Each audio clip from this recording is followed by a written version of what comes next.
Hello. Welcome to Earth.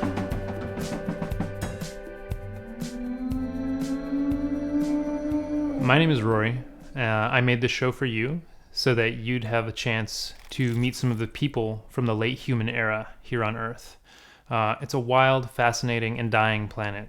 We don't have much time, so let's jump right into it. For the first episode, it's appropriate to start in my home region, a place called rural America, the perfect testing ground for an experimental approach. I'm Lorenzo, and I'm operating the camera. The concept of this show is very simple. Step 1, use intuition to follow any and all leads. Step 2, make contact with humans in the vicinity of those intuitions. And step 3, allow those people to inform the topic of the episode. Of course, this method isn't going to produce incredible results every single time. Take, for instance, our first attempt. I know there are some donkeys on the road up here. I think they're right up here. They're there. Is this a meat processor? Yeah. Hello? Okay, so what do you want to start with? Well, can you tell us where we are here? We're at Baines Custom Hack in Cortez, Colorado. I am the third generation owner of this business, and I suppose we're going to look at my donkeys. Did you want to do this type of work? No. And what's your favorite type of meat? Pork. Okay, well, let's look at some donkeys. Okay. Huh. Okay. Okay. And who's this pig over here? This is Gertie. What would Gertie's meat retail at? Gertie's meat would not be very good right now because she would be all sausage. Okay.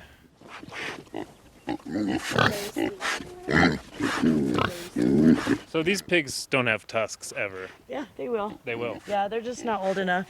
Too bad there isn't a market for pig ivory. Yeah. Two-part question. Have you ever considered vegetarianism? Me? No. Okay. Would we be able to buy any meat from you today? No. Okay. Um, As you can see, in some situations, it may be necessary to abort the intuition and move along. But I can give you some sausage from one of my pigs. I eat meat every single day. Yeah. Every meal. So there you are. Wow, thank you for this. Try it. Let's do a handshake.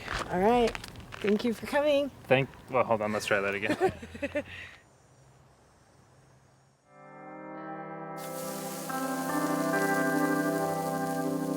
The next day, we were back at it, looking for signs, symbols, indications, anything.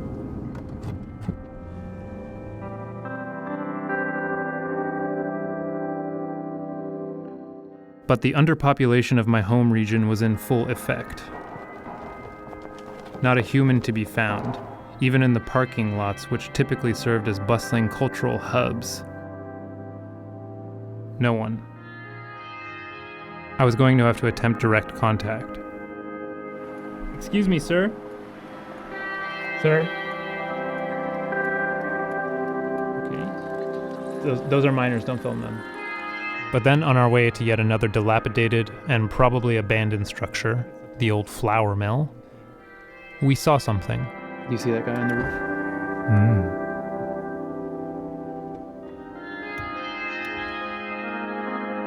He looks cool.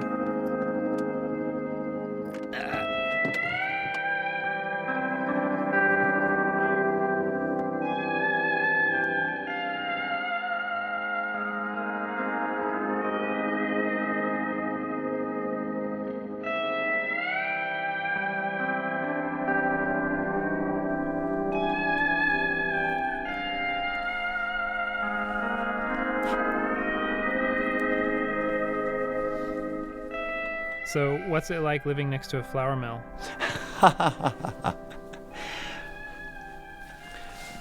Yes, I live next to a flour mill. The thing that was a bit shocking to me was how much dust there is, because flour floats on the wind and it does settle everywhere. So that has been a challenge, because I grew up in Kansas and parts of Colorado that are very dusty, and I will have to admit, this is the dustiest place I've ever lived in my life. Have you ever had anyone who's gluten intolerant come over when the flour is blowing around? Yes, actually, and it didn't bother them.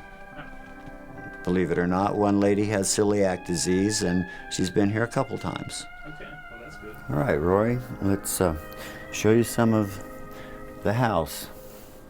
This is my studio, also doubles as my treatment room. On through here, some of the photographs of my work as a wizard.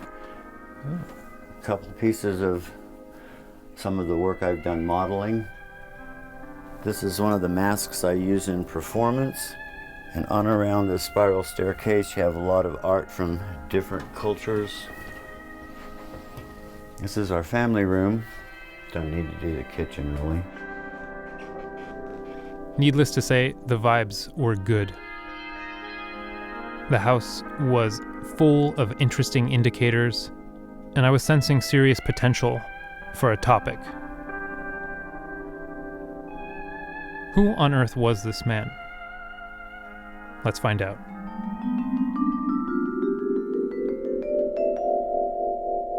I believe I was always somewhat different than the majority of the people around me growing up.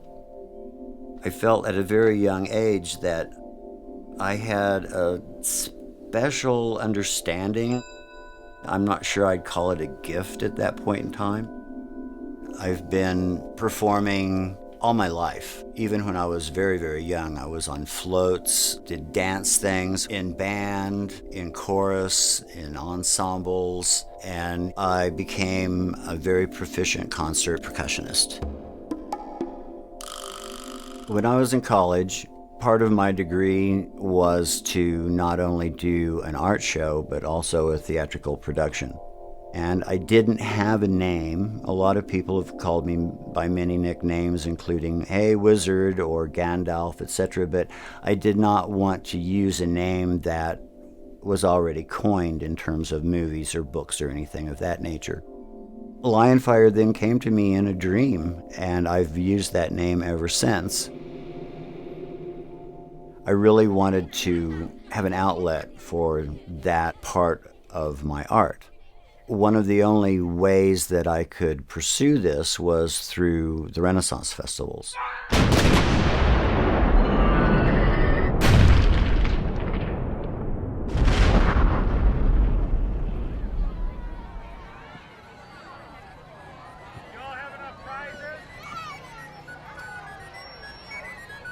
So this is the face that I'm telling you about of the wizard character that I developed and performed as for about 13 years. And it was a really good niche. I did a pyrotechnic show, and at the peak of the time that I was performing that, I would be doing opening, closing ceremonies, parades, feasts, chess matches, and 6 shows a day, and I was doing shows to up to 3,000 people a show.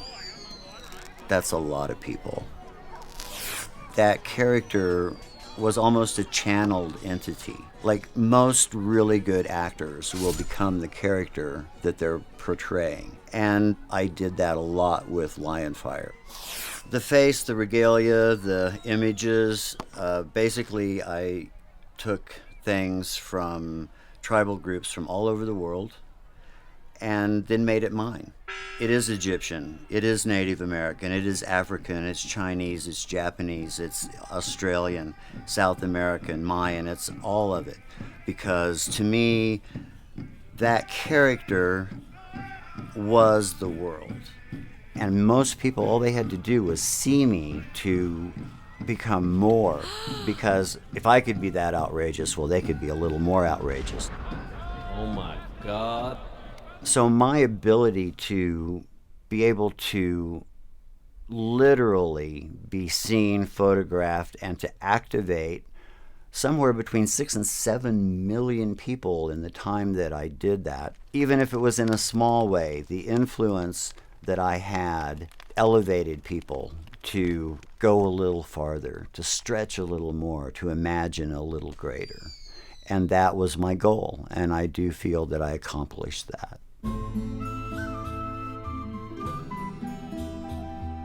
Now I no longer put on that type of regalia or the face paint or anything like that, but I am still doing some festivals and still activating people in completely different ways. Hi, I am the shaman, LionFire. Topic located: Neoshamanism in rural America.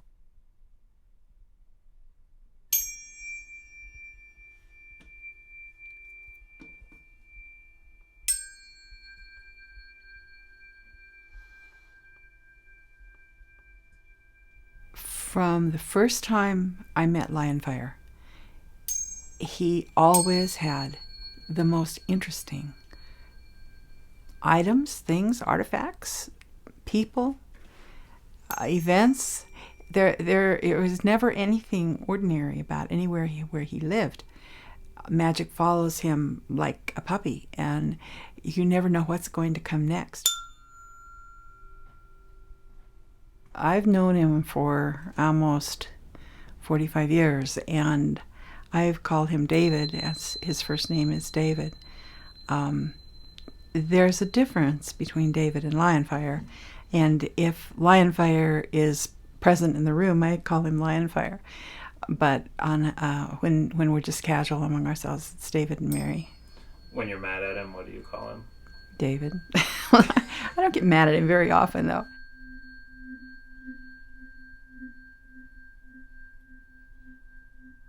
Can you describe where we are in the world? Four Corners, USA, the outback of America. We're here where the 4 states come together: Colorado, Utah, Arizona, and New Mexico. The energies that circle the globe and connect in so many sacred places connect here very clearly and very obviously. It's a place where the mountains and the mesas meet high deserts. And this is a very special place.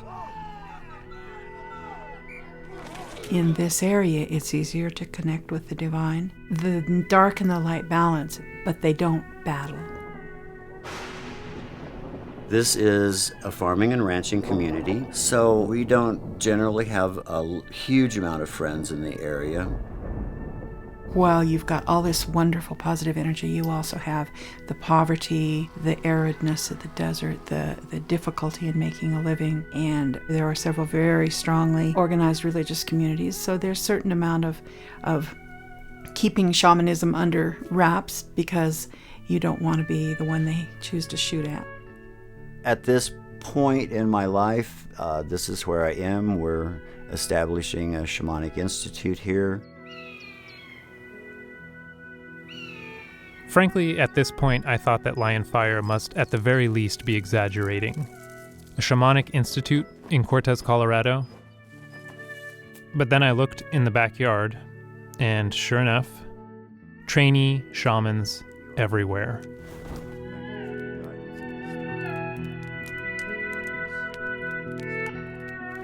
Clearly, it was time to ask LionFire the big question. What is a shaman? And what does a shaman do? Shaman is a combination of 2 words, sham, an. Sham meaning intelligent, an meaning person. The 3 original seats of shamanism were Mongolia, Siberia, and the Norse people. Personally, I am a minimum half Swedish Viking, and so I am hereditarily a Norseman. Therefore, within my personal lineage, I do have the right to call myself a shaman. Shamanism is a path. It's a path of medicine. It's a path of joy. It's a path of healing. It's a path of enlightenment. But it isn't just that. I think that the ones who step into a shamanic path are the ones who have pretty much checked out and rejected other spiritual paths and find themselves going, I'm a spiritual being having a physical experience. What does that mean, and how do I make it better? But it's hard to find a teacher. It's very hard to find a teacher because if you're not ready, the teacher's not there.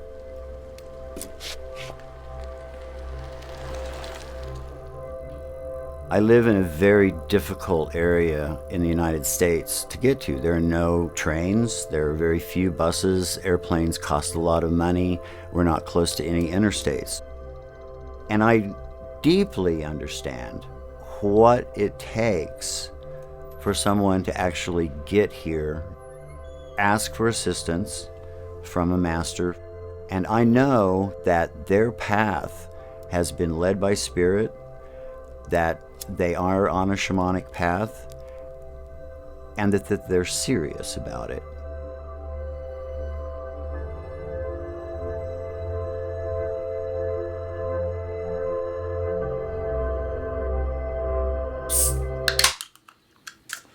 Coca-Cola has been one of my favorite drinks since I was a kid, and nowadays with all the new health fads that are going around, people come up to me and they're like, you shouldn't be drinking this stuff. It's bad for you. It's got phosphoric acid and all this other stuff we can't even pronounce. But, the moment that I stopped being afraid of my food, no matter where it came from, was the last time I've ever been sick. Never had headaches, diarrhea, constipation, or anything from eating anything, even junk food. So I believe that whether it was grown through the earth organically through divine inspiration, or whether it was grown conventionally, or whether a machine created it, or whether it was created by the hands of man, woman, or child. It's all divine inspiration because it all has protons, neutrons, and electrons that are conscious. This is just rearranged in a very artistic form that we as humans fail to appreciate because of the lines that we create to separate, us between those. And, I'm here to break that line. Don't be afraid of your food.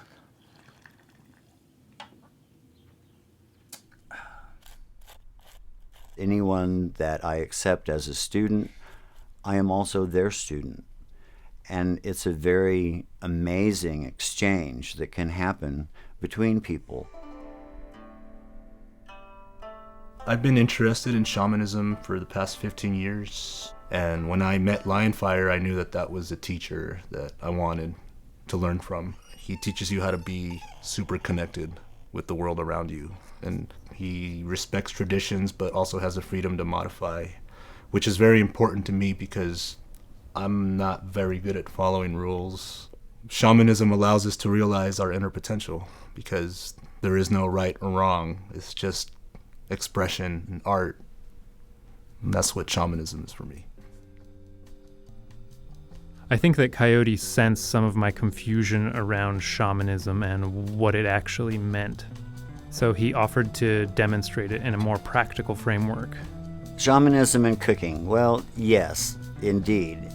I have a student right now, his name's Coyote, and he's having all kinds of fun making the food he prepares very artistic, very conscious, and he's getting a lot of joy from that.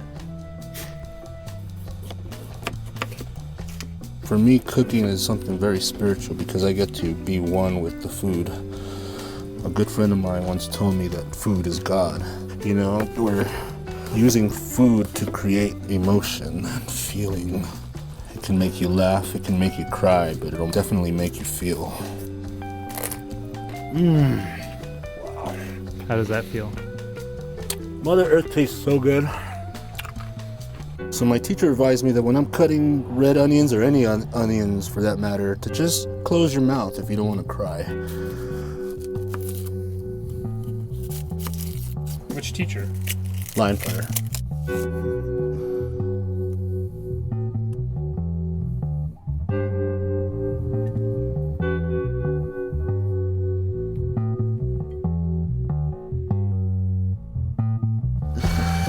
Okay, what do I feel inspired to do next?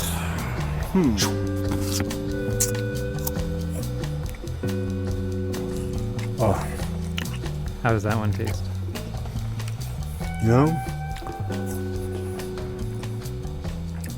This reminds me of the beach. It's important in shamanism when you're walking the path to always have options. You have the power to change anything you want in your path. Take something out, add something. And I decided to take the celery out in the middle and add the cucumbers. The universe does whatever you want. I'm not trying to make an art piece here. I'm making an art piece. Sometimes you have to know when to stop. And those are shamanic teachings as well. Wow. Yep.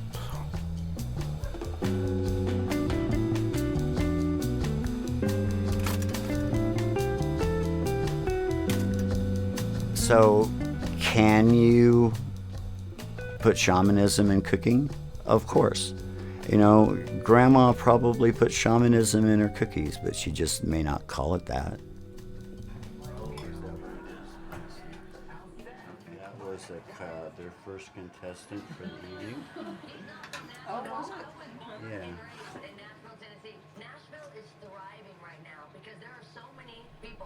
Uh-oh. What? 419. We're going to have a hit here. So do you want Zippy Pot or do you want Stoner Pot? Whatever you want.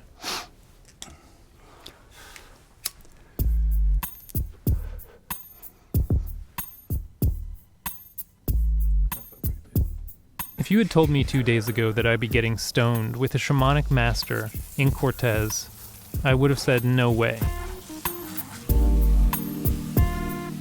And yet here I was.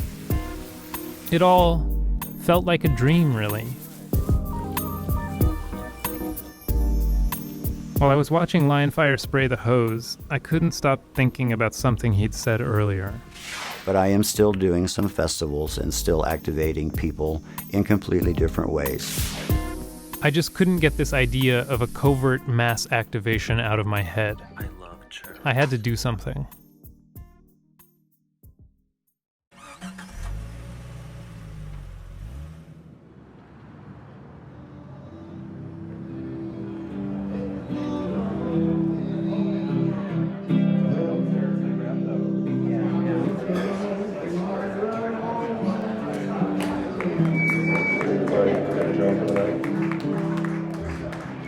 Good evening, ladies and gentlemen.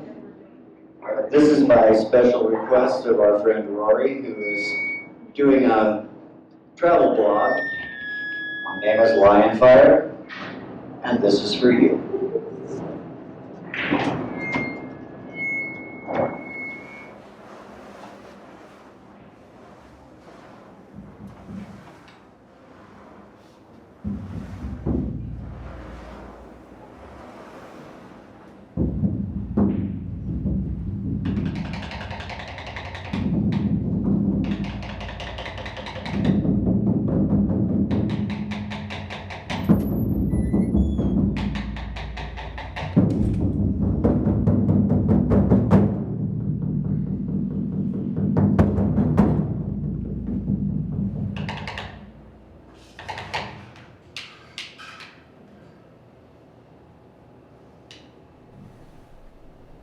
We went to Blondie's, which is one of the local, people call it the biker bar. They have an open mic. They have good food. It's a bar. It's a nice place. I have an extra pair of sticks. Anybody want to come join me? I was very concerned as to how, a free-spirited bar might think of hearing orchestral sacred drumming.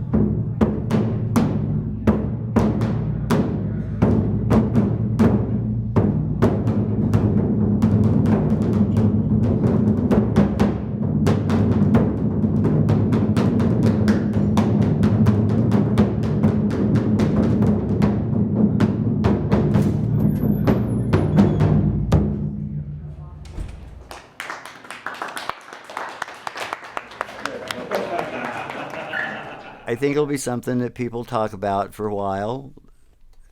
Not something that I'll probably repeat anytime in the near future. I thought it went good, I think just the drum size alone was kind of intriguing for people. And then I think there was like the slight trigger of this being like a native ceremonial style drum, and here's like this white dude, for lack of a better terms, as I think the majority of people saw him doing this work. And I think in that way, it's a good challenge for the local community to just see that, you know, traditions and ceremonial experiences, you know, don't have to be limited to a specific group or one type of people, that if you're feeling it and it's in your life, then you can manifest it. Let's see. Coyote conjured a tornado. Must have been this summer of 2009. Yes, I conjured a tornado once. He was going through a dispute with the landlord of our apartment complex. I was so angry because they had wanted me to pay for all these damages, something that I wasn't responsible for. As we all know, when we get angry, it's a very intense emotion. And I just imagined the worst tornado that could ever destroy everything. A tornado came whipping through Wheat Ridge. It destroyed the entire intersection of 44th and Kipling in Wheat Ridge, Colorado. Taking off roofs, windows, trees. It ate up the dog that belonged to the manager of the apartment complex. And that was, I believe, the first time in over 60 years that a tornado had appeared in Wheat Ridge. I was pretty shocked at myself. It was very early on in our relationship, and it gave me just a taste of what he was really capable of. I think that this was the part of shamanism that excited me the most. The powers. Now, if the apprentice was able to accidentally conjure tornadoes, I had to find out what the master was capable of. Is there any, like, tangible supernatural ability that you could demonstrate that would read on camera? I'm not really sure about that one. I see things other people don't see. I know that. But can I do something for you on camera that's going to show that? I'm not sure that that's possible in this format that we're doing right now. Okay. We can attempt it, however.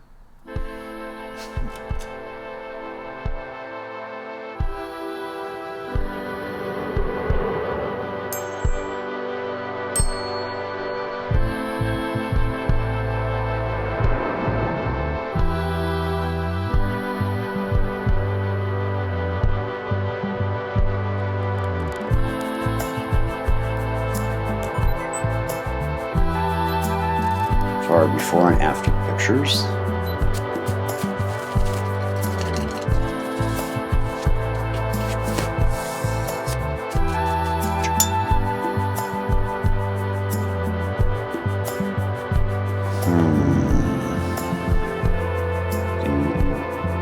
flow of your kundalini could definitely be increased. I wasn't sure exactly what LionFire was doing to me in this demonstration of his tangible supernatural ability. But, yeah, something was happening.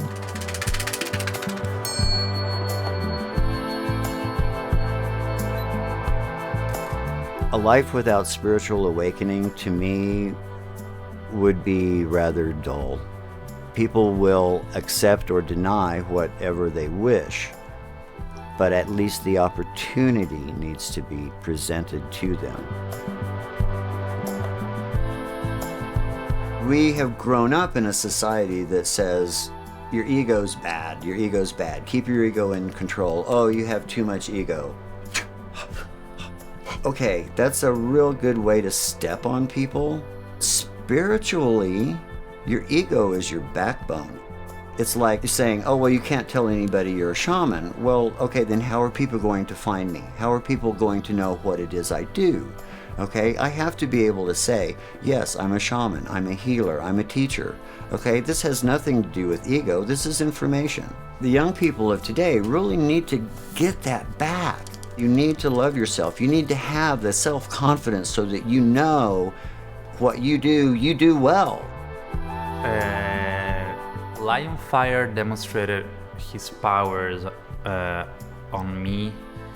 I consider myself a spiritual person. You know, I get very suggested by these sort of things. And at the moment, in that moment, I was, I had some goosebumpers around me. Oh, good.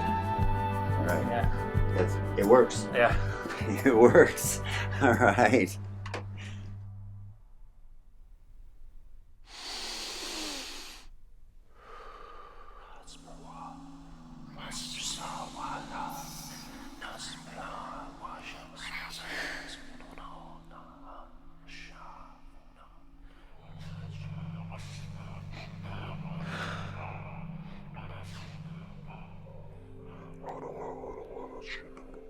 Crystals have energy.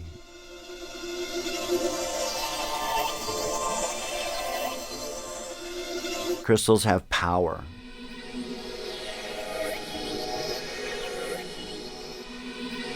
Crystals have beauty. They create emotions within humans.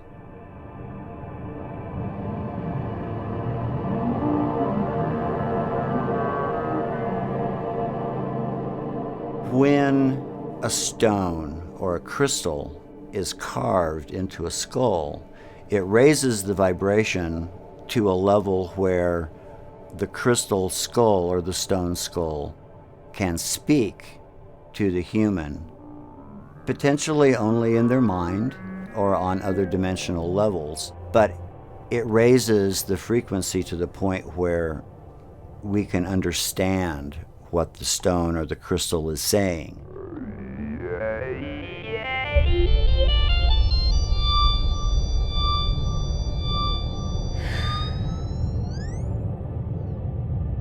These are tools that allow the healer, the practitioner, the shaman to focus. Then there are people that say, well, LionFire, if you're any good as a healer, then you don't need any tools. Okay, that's true. But the other side of that, I would ask that person, if you needed a surgery, would you want the surgeon to use his fingernails to open you up?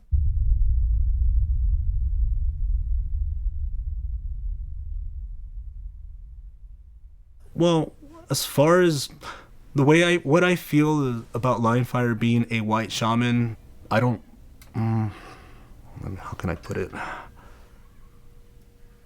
I feel that LionFire being who he is, how can I put it?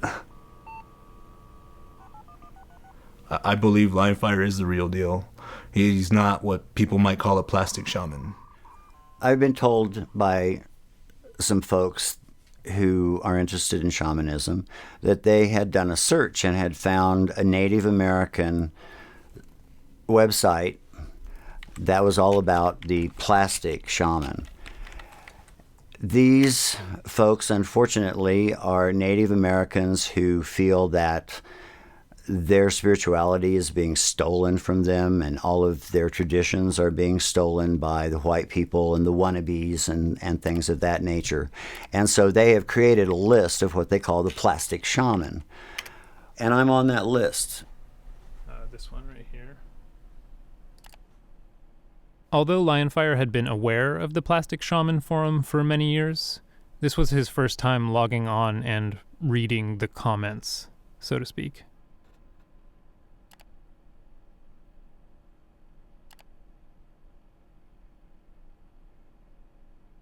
A long time ago, I understood that the Native Americans in the United States are very touchy. Can you read us some of what they're saying? Did he really call himself a white shaman? He claims to be a two-spirit, probably means he's just gay. No, that's not true. Yes, I am Norse, and yes, I have the right to call myself a shaman because that's where the name came from. That and the Mongolians. They're saying that all of my Maya shaman buddies are frauds. I believe that these people are frauds. And it says that I pledge myself to the Maya goddess, yes, and then I perform East India yoga. No, I do not do yoga. So, the Native Americans do not have the right to call themselves a shaman in any way, shape, or form. It's not their heritage. It's not their word. It never came over here. I mean, they're even calling one of their own chiefs a plastic shaman as well. And yes, he has come out talking about the Star Nation and the UFOs and the ETs and things, and that's totally appropriate.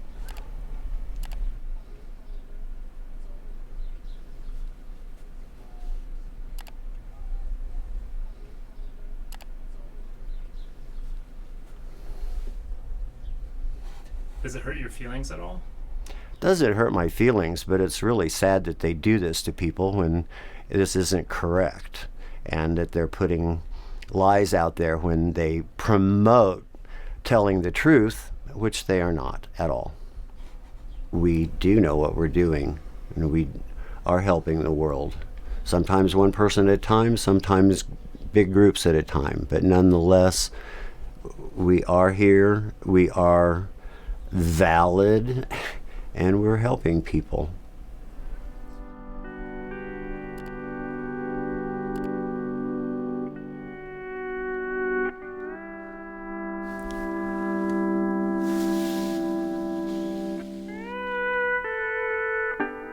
you need a break? I'm okay. Let me know.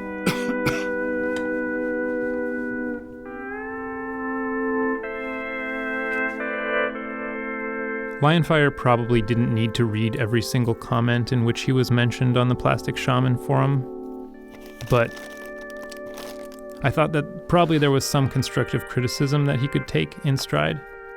In any case, after that it kind of seemed like our time together was winding down. One of the things that I've noticed the most, and is somewhat troublesome about the youth of today, is that they don't have any patience anymore. They want everything now, right now, now, and if you wait 5 minutes, they're gone. And that's really unfortunate, and that's what technology has done to us. We used to have an attention span of 18 minutes. We hardly have an attention span of 8 seconds anymore. And then people who are interested in this path, they'll come and say, oh, well, LionFire, I want it all right now. If I give it to them all right now, they're going to be so overamped, they're not going to know what to do. And we can't do that. It takes time. This kind of information has to soak in. It's not something like an emoji that you get, oh, yay, cool, that was great. No, it's great and it's cool, but you have to put the time in to make it happen for you. Technology, in this respect, may not be our friend. LionFire was nice enough to take time with both myself and Lorenzo to show us the after photos from the demonstration of his supernatural power. The images had been processed in a way that helped us understand what it was like to see through his eyes. LionFire also told us about some of the adjustments and spiritual attunements that he had made to our bodies in that process. The main issue that I could assist with was giving you back your color, giving you back some of your self-worth, some of your royalty, so that you could have a feeling of confidence.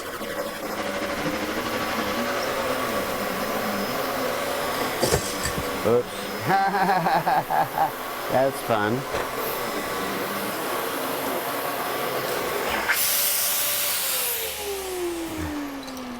Yay! I know that people have changed from meeting me. Some people like it, some people don't. This is not for everyone. It should not be for everyone. If you're on a path and that path is working for you, then by all means stay on that path. If that path is no longer working for you, then that's when you need to expand and branch out and see what you can find that will work for you. And shamanism may be one of them. It may not. Ultimately, I feel all paths will eventually reach the same place. It's just a matter of whether you want to take a hiking path or a superhighway. Do I feel exposed? Yeah, I don't think I've ever had anyone running around in all my nooks and crannies to the extent that you have. You know, it's a little unnerving because I'm not exactly sure what's going to come out on film or how it's going to be received. I just have to trust you to put it together to the best of your ability to make it look as good as possible. After LionFire had said this, there was really only one option for ending the episode. Once again, I recalled something he had said earlier. When you're a model, it's your job to make yourself look as good as you possibly can.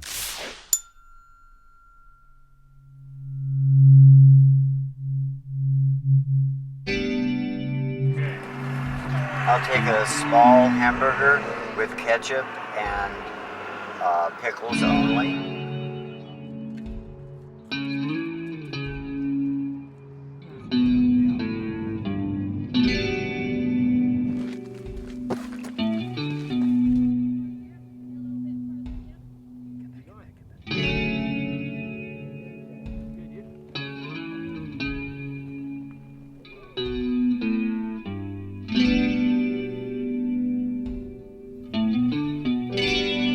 I've modeled in just about any and every way you can possibly imagine, from runway to sculpture to clay, drawing, painting, the whole 9 yards. It's something that I will probably do my entire life. Here we go. What people see from me is the lion, the mane, LionFire, the name. That's what I'm talking about. My life is art. It's like my life is in ceremony. I walk with spirit.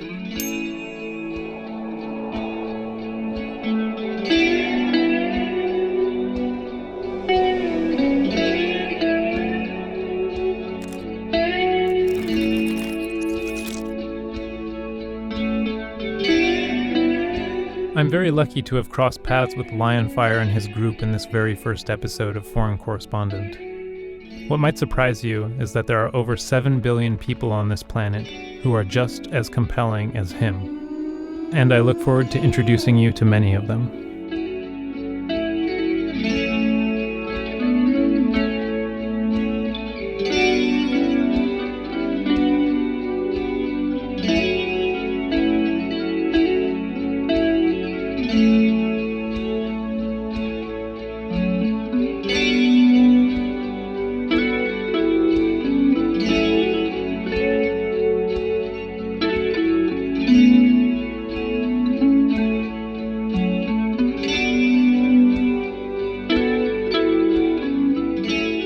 Be sure to join us on the next episode of ForCor, where we head to Southeast Asia and search for more human beings doing their best to lead meaningful existences in this wild, fascinating, and dying planet. Thanks for watching. This episode has not been fact-checked.